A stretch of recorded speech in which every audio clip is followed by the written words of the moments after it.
사랑하는 성도 여러분, 레위기에는 구약시대 이스라엘 백성들이 하나님께 드리는 제사에 대한 규칙이 기록되어 있는데 이들 제사법의 말씀들은 오늘날의 우리에게도 중요한 의미가 있다고 했지요.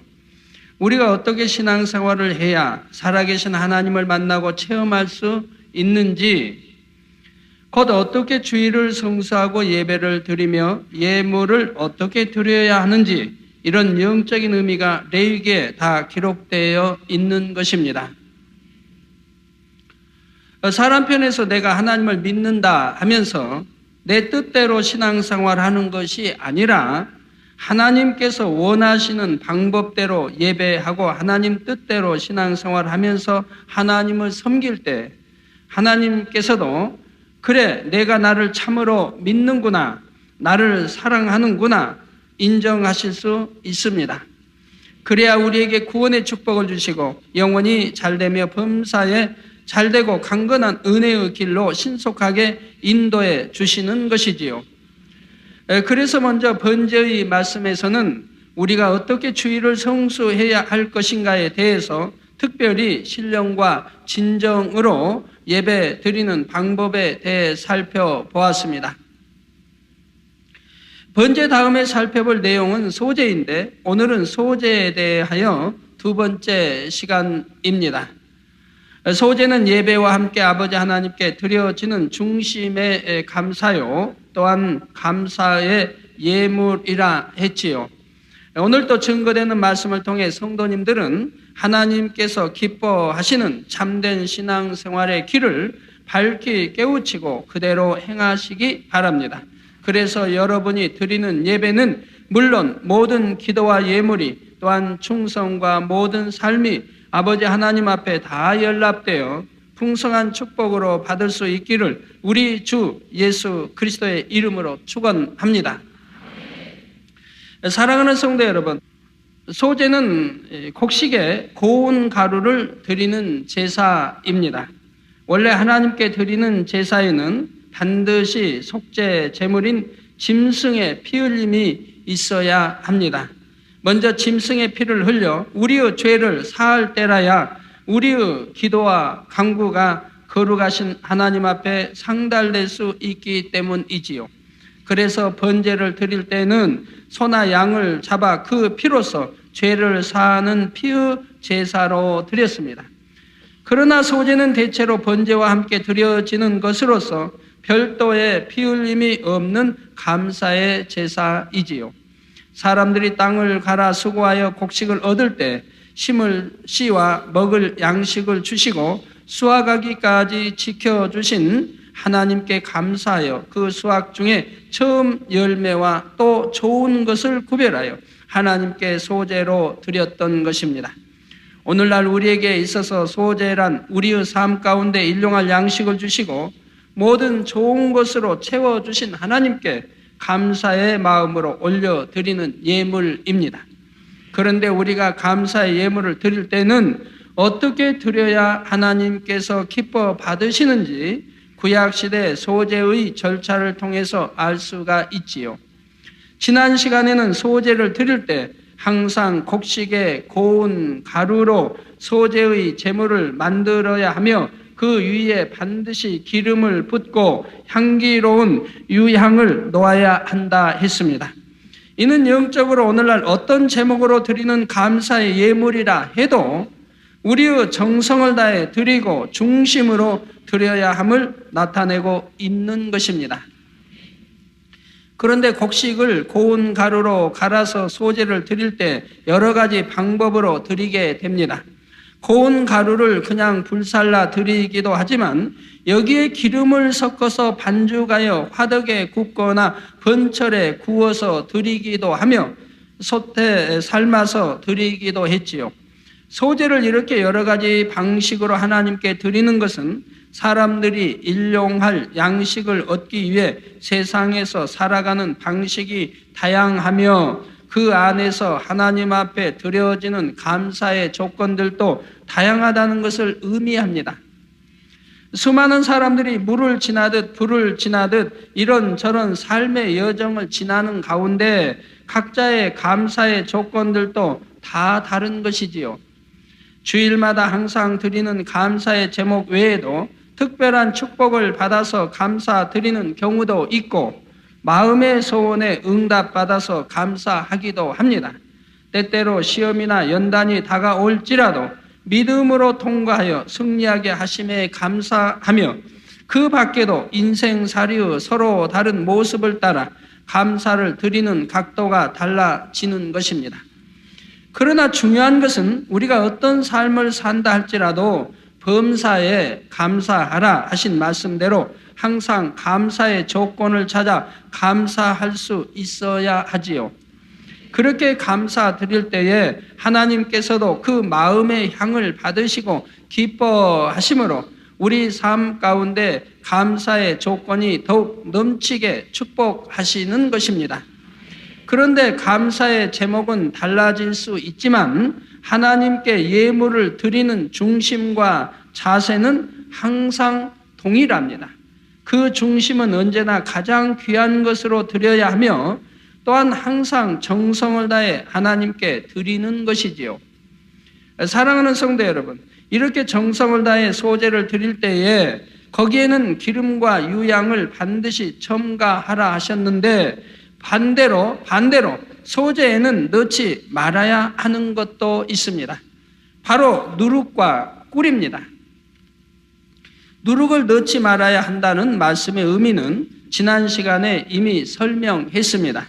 예물을 드릴 때 남의 눈에 보이려고 외식감이나 세상 염려 근심 가운데서 억지로 드리는 등 순전하지 않은 마음으로 드려서는 안 된다는 말이지요.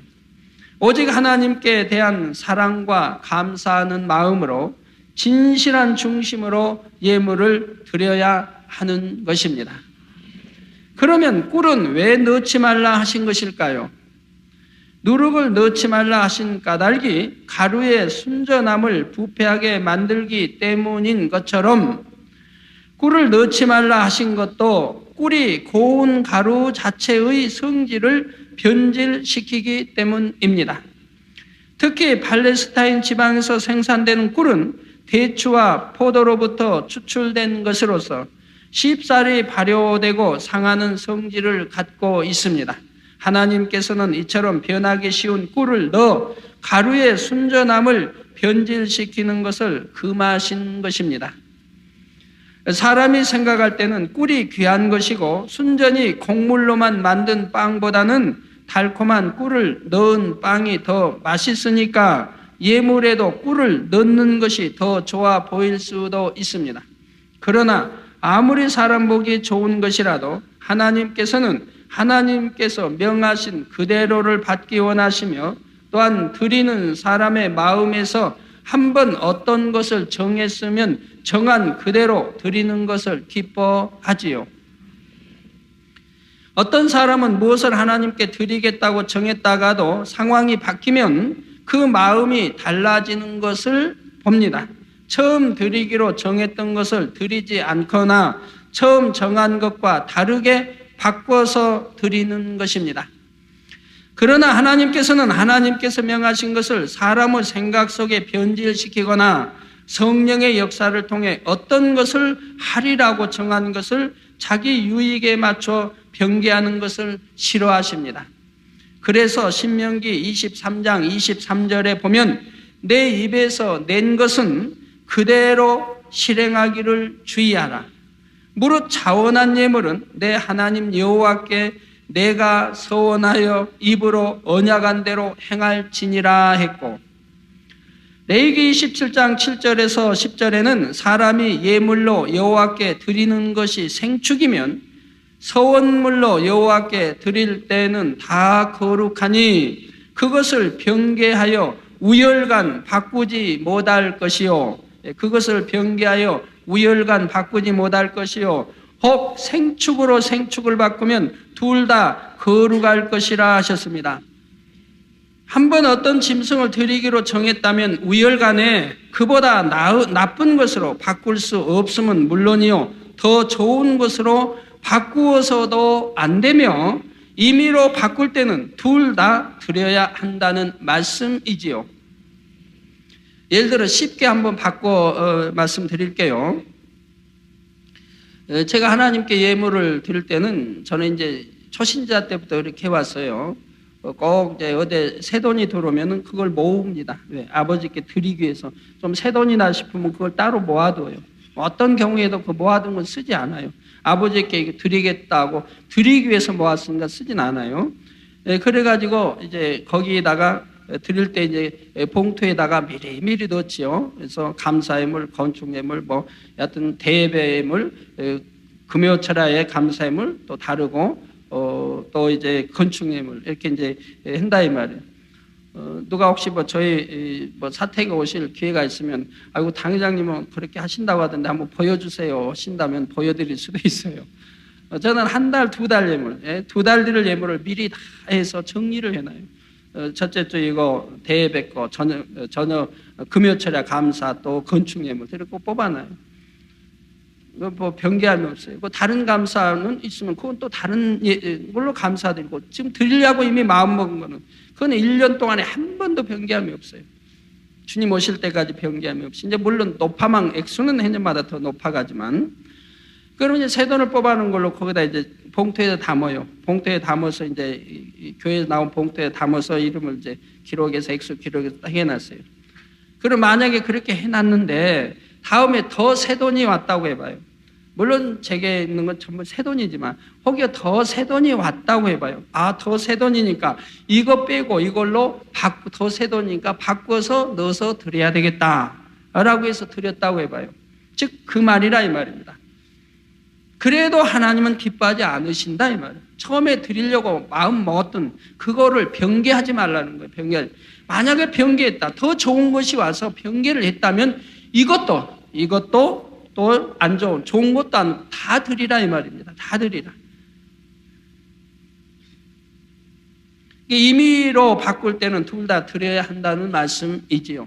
그러면 여러분, 아이고 그러면 너무 손해 가지 않습니까? 나는 더 좋은 마음에서 드리려고 했는데 더 좋은 걸로 이것도 드리고 이것도 드리면 나 너무 손해 가지 않습니까? 손해 간다고 마음 먹으면 드릴 필요가 없어요. 정성과 믿음과 사랑과 내가 아버지 앞에 심은 거는 30배, 60배, 100배로 분명히 받는다고 믿고 드리세요. 분명히 주십니다. 누르고 흔들어 넘치게 주세요. 분명히 주시는 건데 내가 그렇게 믿지 못하면 또 내게 나오는 이런 이제 제사법에 맞게 아버지 뜻에 맞게 여러분이 드려지지 못하기 때문에 못 받는 것이지 그대로만 실행하면 받지 못할 사람 한 사람도 없는 거예요. 그래서 임의로 바꿀 때는 둘 다 드려야 한다는 말씀이지요. 더구나 하나님께서 명하신 것이나 성령의 주관을 받아서 드리기로 작정한 것이라면 반드시 정한 그대로 변개함 없이 드려야 하는 것입니다. 성도 여러분, 하나님께서는 예물을 드릴 때뿐 아니라 우리가 범사에 다 정한 마음으로 하나님 앞에 드리기를 원하십니다.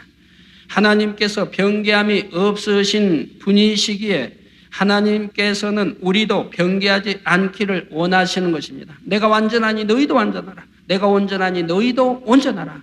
우리 하나님 말씀하시고 계시죠. 사람의 마음에 변개함이나 간사함 같은 속성이 있으면 이로 인해 하나님 앞에 합당하지 않은 행함이 나옵니다. 예를 들어 사울 왕의 경우를 보면 그가 하나님의 명하신 것을 자기 보기에 좋은 대로 변질시켜 불순종을 낳았으므로 결국은 하나님께 버림받기까지 한 것을 볼 수가 있습니다. 하나님께서는 그를 아말렉 족속에게 보내시면서 반드시 아말렉의 왕과 그 모든 백성, 짐승들까지도 다 멸하게 하셨지요. 사울은 그 명을 받고 전쟁터에 갔는데 막상 하나님의 능력으로 전쟁에서 이기자 자기 마음대로 하나님의 명령을 변질시킵니다. 하나님께서 죽이라 하신 아말렉의 왕을 살려서 끌고 왔으며 짐승들 중에서도 좋은 짐승들은 살려서 끌고 왔습니다.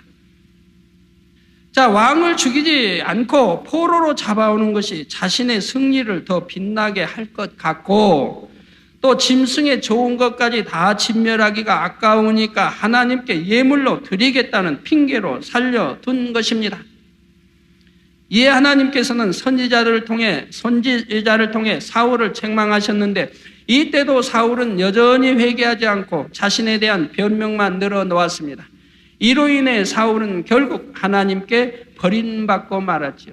그래서 이 변명이라고 하는 것은 자기 발견이 안 되는 겁니다. 자기가 아무리 잘못했어도 변명할 경우에 자기 잘못이 발견되지 못해 상대가 짚어줘도 변명할 때는 자기 잘못을 깨달을 수가 없는 거예요. 더군다나 하나님 앞에는 말할 것도 없는 것이지요. 제가 여러분 예를 들어서 파마 하셨네요 한다고 해봐요. 파마 하셨어요? 하고 묻는다고 해봐요. 그러면 네 하면 너무 쉽잖아요. 그렇게 안 나옵니다. 나 머리가 이렇게 길었는데요. 지금 누가 뭐라 하겠어요? 또 엉뚱한 말이 나와요. 그러면 또 물어요. 파마 하셨네요? 물어요. 그럼 또 그냥 딴 데서 설명이 막 나와요. 누가 파마해서 나쁘다고 했어요? 안 이쁘다고 그랬어요?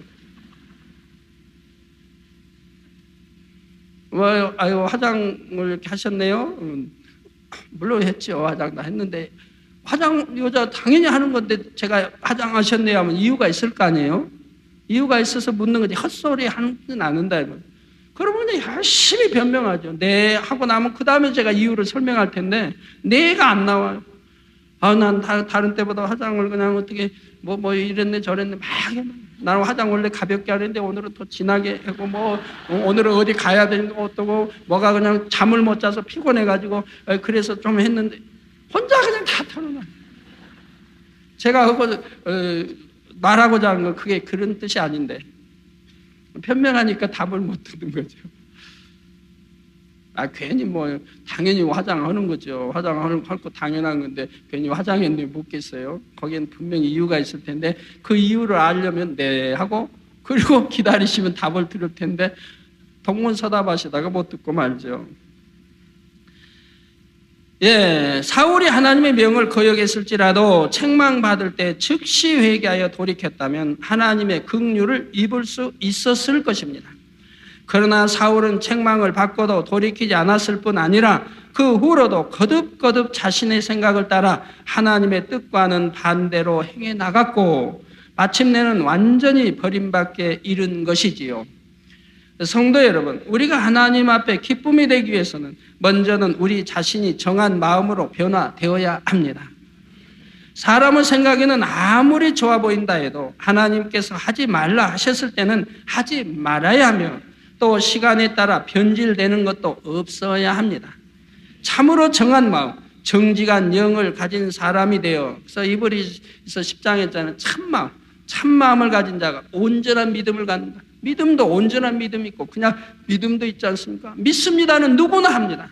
그러나 온전한 믿음은 반드시 응답이 옵니다. 믿음대로 역사가 돼요. 온전한 믿음. 그 온전한 믿음을 가지려면 어떻게 해야 돼? 내가 참마음을 가질 때만이 온전한 믿음이 되어진다 이 말이에요.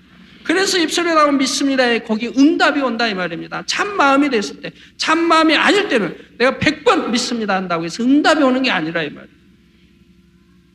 그럴 수밖에 없는 거라 이 말이에요. 그래서 참마음을 가지려니까 제사도 그렇고 이런 말씀 하나하나가 그런 거예요. 변개하는 마음 없어야 참마음이 된다. 이랬다 저랬다 하는 마음이 없어야 되고 간사한 마음이 없어야 된다. 두 마음이 없어야 된다.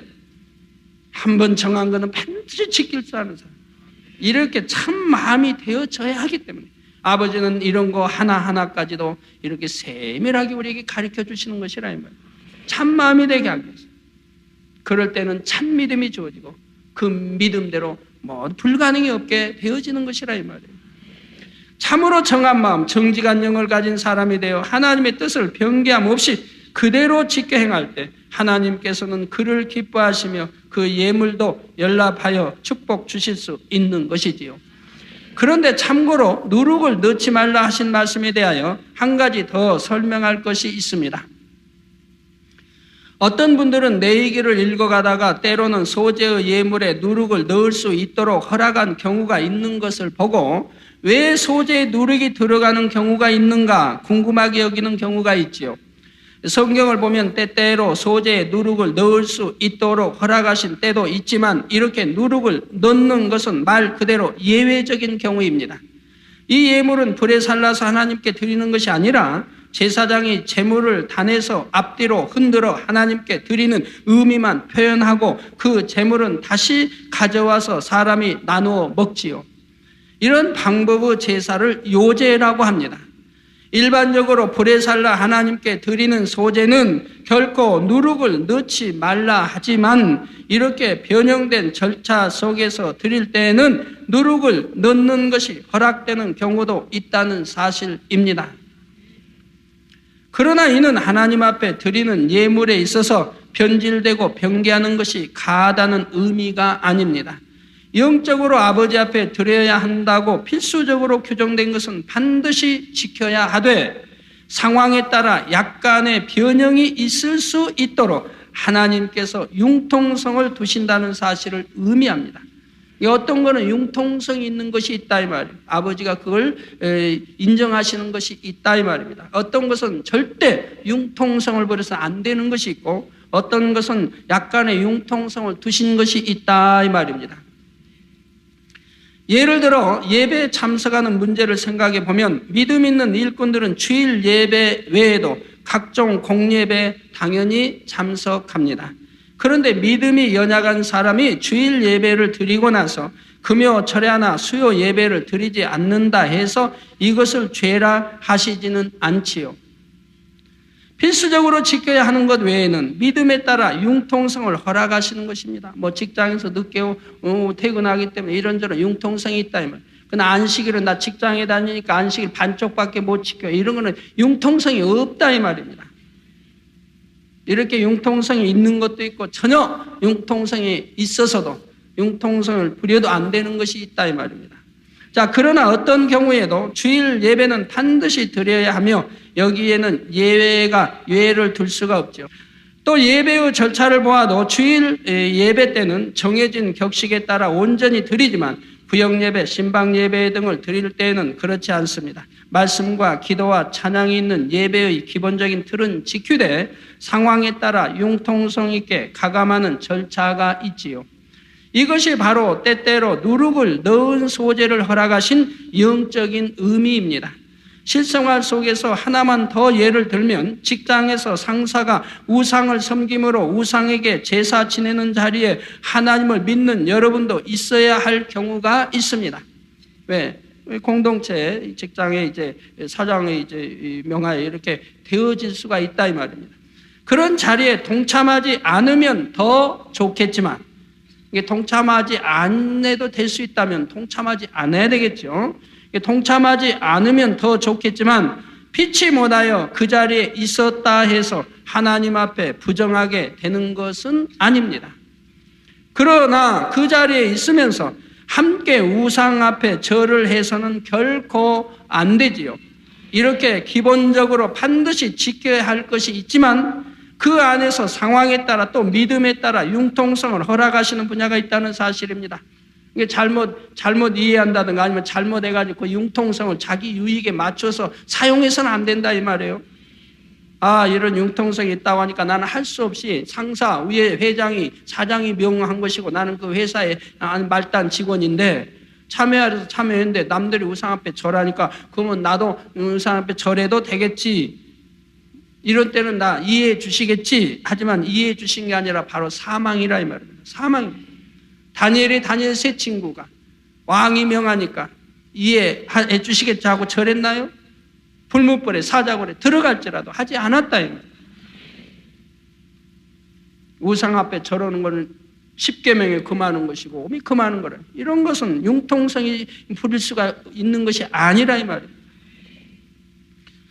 그러나 기본적으로 소재의 제물에는 누룩이 들어가서는 안 되는 것으로서 우리가 필수적으로 지켜야 하는 기본적인 규칙은 결코 어길 수 없다는 사실을 명심해야 할 것입니다.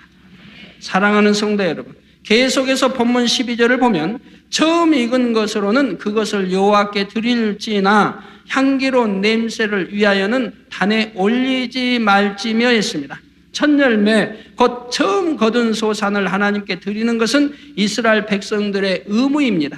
그런데 첫 열매를 드릴 때 특이한 표현이 나오는데 바로 향기로운 냄새를 위하여는 단에 올리지 말라는 말씀입니다. 여러분 잘 들어주세요. 이제까지 하나님께 번제의 제물을 드릴 때나 소제의 예물을 드릴 때나 하나님께서 기뻐하시는 방법대로 드렸을 때는 항상 하나님 앞에 향기로운 냄새니라 했습니다. 하나님 앞에 드려지는 예물은 하나님께서 잡수시거나 가지시는 것이 아니라 그 예물의 향을 흠양하시는 것으로서 우리는 반드시 향기로운 예물을 드려야 하는 것이지요. 그런데 이때 첫 이삭을 드릴 때는 향기로운 냄새를 위하여는 단에 올리지 말라 하여 마치 이전과는 반대의 의미처럼 보이게 표현하고 계신 것일까요? 이 말씀은 하나님께 예물을 드리는 자세에 있어서 우리가 다시 한번 자신을 돌아볼 수 있도록 경각심을 일으키게 하는 말씀입니다. 여기서 향기로운 냄새를 위하여는 단에 올리지 말라 표현하신 것은 영적으로 하나님께서 기뻐 흠양하실 향기로운 냄새가 되게 하지 말라는 말씀이 아닙니다. 영적으로는 향기로운 냄새로 드려야 하는 것이되 육적인 냄새를 목적으로 곧 곡식을 불에 살라서 그 타는 냄새를 바라게 하는 것을 목적으로 해서 단에 올려서는 안 된다는 것이지요. 우리가 소제를 드리는 목적은 예물을 불살라 향기를 내는 행위 자체가 아니라 제사의 행위를 통해서 하나님 앞에 마음의 향을 올려드리는 것이라 했습니다. 마음의 향을. 노아가 이제 번제를 드렸다. 그러면 하나님은 흠양하셨더라. 그 마음의 중심의 향을 흠양하신 거지, 짐승을 태워서 그 냄새를 아버지가 흠양하시고 계시겠습니까? 아니라 이 말입니다. 자, 그래서 마음의 향을 올려드리는 것이라 했습니다. 그런데 아무리 좋은 것을 많이 드린다 해도 하나님께서 기뻐하실 중심으로 드리지 않는다면 그 소제의 향은 사람 편에서 향기로운 냄새일 뿐 하나님께서 기뻐하시는 향기가 될 수는 없는 것입니다. 여러분이 이해하기 쉽도록 한 가지 비유를 들어보겠습니다. 여러분 중에 장성하여 직장에 다니게 되면 월급을 탈 때마다 그 중에 일부를 떼어 부모님께 드리는 분들이 있을 것입니다. 그 드리는 분들, 여러분 대부분 드리시겠죠. 근데 드릴 때 어떤 마음으로 드리십니까? 이때 자녀들이 똑같이 드린다 해도 드리는 중심과 마음의 향은 다 다릅니다. 또 10자녀가 있어 드린다 해도 그 10자녀의 마음의 중심 향은 다 다릅니다. 어떤 사람은 자신을 낳아주시고 사랑으로 양육하며 한 사람의 성인으로 길러주신 은혜를 생각함으로 중심에서 감사하며 드립니다. 좀 더 많이 드리지 못하는 것을 민망해하면서 감사의 편지와 함께 봉투에 정성껏 넣어서 드리거나 마음이 담긴 선물을 같이 드리기도 하지요. 이처럼 예물 안에 담긴 감사와 사랑 그리고 사람의 도리를 아는 자녀의 마음을 느낄 때에 그 예물은 부모님의 마음에 참으로 기쁨이 되는 것입니다. 그런데 어떤 자녀들은 부모님께 물질을 드릴 때 마치 월급에서 세금을 떼듯이 습관적으로 드립니다. 그러면서 자신은 이렇게 자녀된 도리를 다하고 있노라고 스스로를 당당하게 여기고 부모님께도 그 이상 해드리려고 마음을 쓰거나 어찌하면 더 공경하여 섬겨드릴까 하며 민망해하는 마음은 없는 것입니다. 그러나 부모님이 받기 원하시는 것은 내가 자녀의 도리를 다하노라면서 세금을 내듯이 의무적으로 드리는 용돈이 아닙니다. 자녀가 부모님께 진정으로 감사하고 사랑함으로 그런 마음의 표현이 물질로 나타났을 때 그 물질을 기뻐 받으시는 것이죠. 우리 부모님이 이런 마음으로 자녀들을 대했다고는 그 자녀들도 착하게 잘 성장했을 텐데 오늘날 부모님의 마음이 또 그게 아니에요. 자녀가 그냥 많이만 주면 좋았어요. 많이만. 어떤 마음으로 줬던 게 아니라 용돈만 많이 주면 그 자녀가 사랑스럽고, 그런다고 하면 그 자녀의 교육 방법이 벌써 틀렸을 것이고 그 자녀가 부모님 앞에 드려도 그냥 나는 당연히 습관을 쫓아 그냥 띄워드리고 나는 드렸다 할 것이라 이 말. 정말 중심에 감사하고 사랑하고 내가 오늘 있기까지 그 은혜를 한 번이 아니라 죽을 때까지 잊지 않고 해서 드리면서도 민망해하고 더 많이 드리고 싶은데 이런 마음을 드리는, 이런 자녀의 효도, 이런 자녀의 마음, 이런 자녀의 마음, 그 물질이 비록 적다 할지라도 부모님을 흡족하게 할 수 있고 부모님이 기쁨이 된다. 이렇게 부모님이 받으셔야 되는데 어떤 부모님은 그냥 큰 자녀는 또 부자니까 더 많이 용돈을 주고 작은 자녀는 또 가난하니까 조금 주니까 나는 큰 자녀가 큰 아들이 더 좋다. 그런다면 이거는 심히 그 부모님이 자녀의 교육을 잘못시킨 것이죠. 그리고 효도 받기는 틀렸고요. 중심의 효도는 받기는 틀렸다 이 말이에요.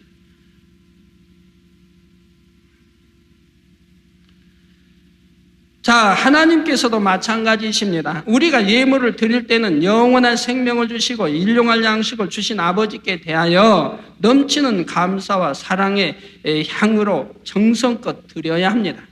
마땅히 하나님의 자녀로서 도리를 다하는 것임을 알아 마음을 다해 드려야 하는 것이지요.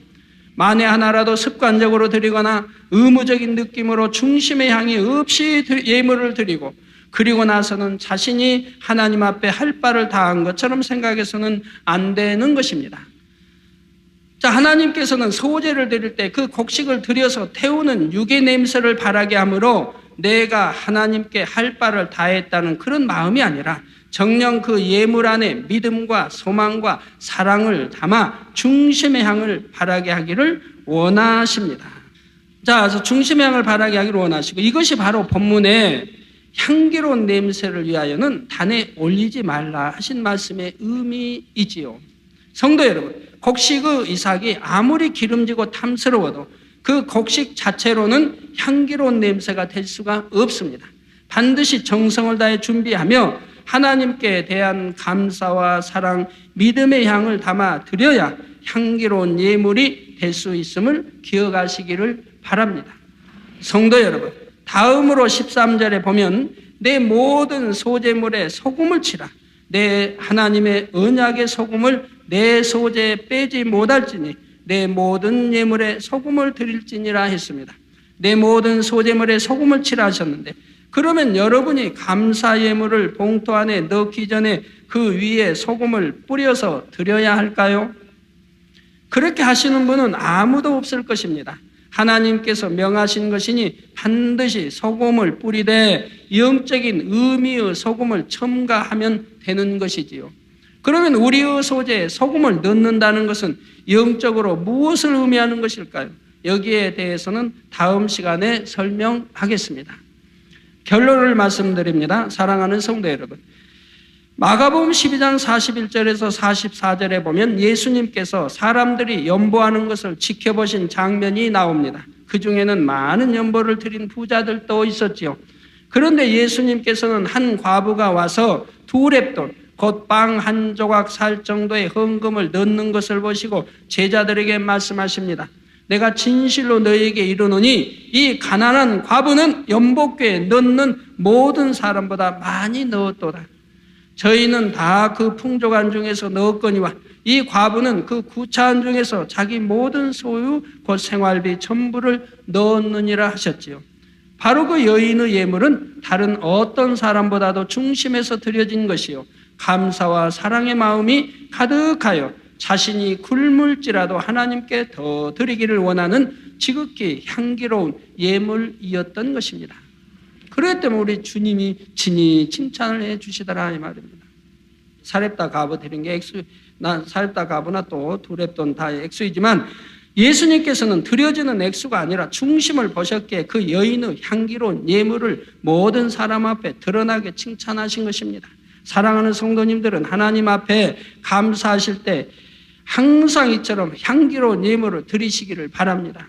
그 아름다운 감사와 사랑의 향을 받으실 때에 우리 아버지 하나님께서는 심히 즐거워하시므로 내가 내게 무엇을 줄고 내게 구하라 하시며 날마다 여러분의 영혼과 삶의 터전을 기름진 축복으로 만족해 하실 것입니다. 이처럼 넘치게 부어주시는 하나님의 축복이 여러분의 삶의 풍성한 열매들로 맺혀지기를 주님의 이름으로 축원합니다.